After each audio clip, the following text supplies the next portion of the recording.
Hello नमस्कार। Makeup वाला look तो समस्त को पसंद हेले समस्त को मेकअप करी आसेनी एंड मु हेउची सेही टाइप रो जहाँ को कि मेकअप करी बिल्कुल भी आसेनी। तो मुझे भी बाहर को जाए ओनली मॉइस्चराइजर या सनस्क्रीन पर लिपस्टिक लगे बाहरी जाए। किंतु आज मु ट्राए करिया को चाहूँगी गोटे नो मेकअप वाला मेकअप वीडियो। तो से फर्स्ट मॉइस्चराइजर पर मुझे सनस्क्रीन लोशन लगे नौची। तो सनस्क्रीन लोशनटा टिके गोटे मिनिट छाड़ा फेस रे आब्जर्व होगापाई। तापर एटा केर फाउंडेशन अच्छी गोटे ड्रप नौची।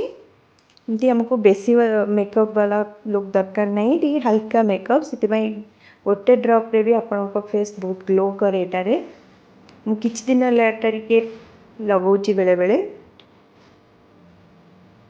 तो यहाँ हूँ लैक्मीर कॉम्पैक्टा ताको भी टिके हल्का नहीं फेस रे टैप करदबा।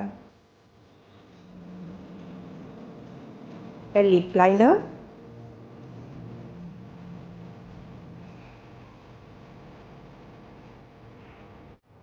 इटा केर लिपस्टिक अच्छी मैट्र रेड कलर बहुत सुंदर कलर अच्छी करेंट पड़ीला बहुत सुंदर कलर अच्छी यार बहुत स्मूथ एंड शाइनिंग लगे एंड लॉन्ग लास्टिंग भी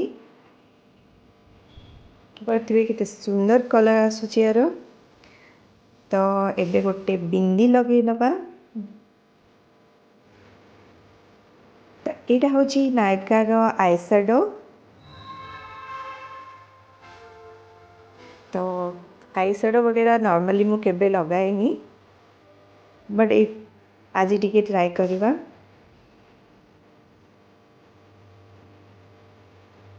हल्का गोटे व्हाइट कलर टिके बेस लगाउची।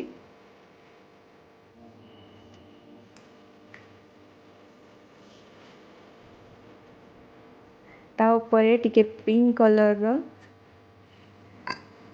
शेड देवी मो साड़ी सहित मैचिंग हैला भली।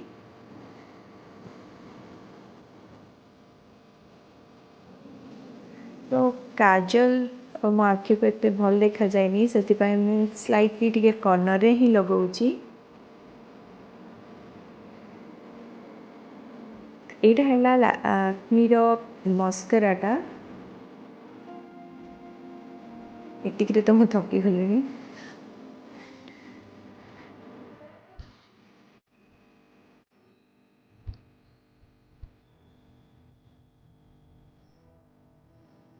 आईलाइनर मत भल से लगे आसेनी से छाड़ दूची। आटा है ब्लू हेवेन लिक्विड सिंदूर तापर एटा नॉर्मल जो डेली लगाउथिया सिंदूर मोर ताको टिके ता ऊपर टैप करदेले कलरटा बहुत भल देखाई थाए आउ बहुत समय पर्यंत रही भी थाए।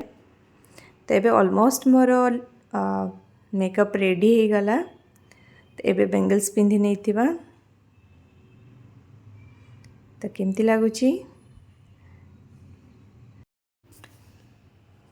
तो आपण को मोर ए नो मेकअप वाला लुक रो मेकअप वीडियो टी केमती लगुची निश्चय जनइबे।